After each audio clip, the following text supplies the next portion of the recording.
tous et bienvenue dans ces 10 jours de prière mondiale.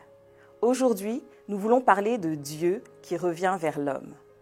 Élie, le grand prophète, est connu pour avoir rétabli le culte du vrai Dieu au sein du peuple d'Israël, sur le mont Carmel. Cette montagne, autrefois fertile et verdoyante, était devenue aride, désolée et sombre. À l'image du reste du pays, les arbres avaient perdu leur feuillage et les cours d'eau s'étaient taris.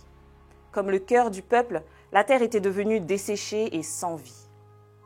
Conduit par le méchant roi Akab et son encore plus méchante femme, Jézabel, le peuple s'était détourné de son Dieu, s'était livré à l'idolâtrie et avait rejeté les fondements même de sa foi, sa fidélité, sa confiance et son obéissance au seul et unique Dieu.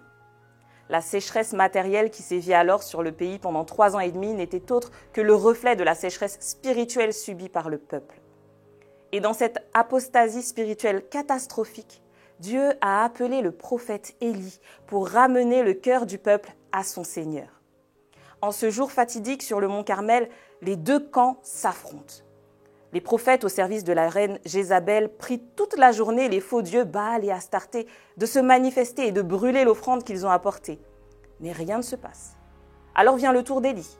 Et au moment de l'offrande du soir, il fait venir le peuple auprès de lui et reconstruit l'autel de l'Éternel.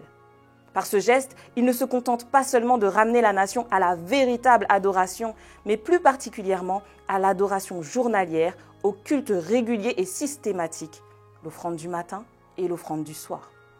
Si l'adoration collective des enfants d'Israël est brisée, c'est parce que le culte personnel et familial avait été brisé bien avant. Avec l'instauration et plus la réhabilitation du culte sincère, Dieu se manifeste de nouveau auprès de son peuple, fait valoir sa puissance, sa majesté. Et le premier acte de réveil spirituel qu'il y fait, c'est de reconstruire l'autel. Il nous faut aussi, dans nos vies, reconstruire l'autel du culte personnel et familial pour que Dieu se manifeste à nouveau avec puissance et que sa présence nous purifie. Je vous invite maintenant, si vous le voulez bien, à prier avec moi. Père Céleste, merci de nous appeler à revenir à toi. Merci Seigneur de toi revenir vers nous. Nous avons certainement mis de côté des moments précieux à passer avec toi.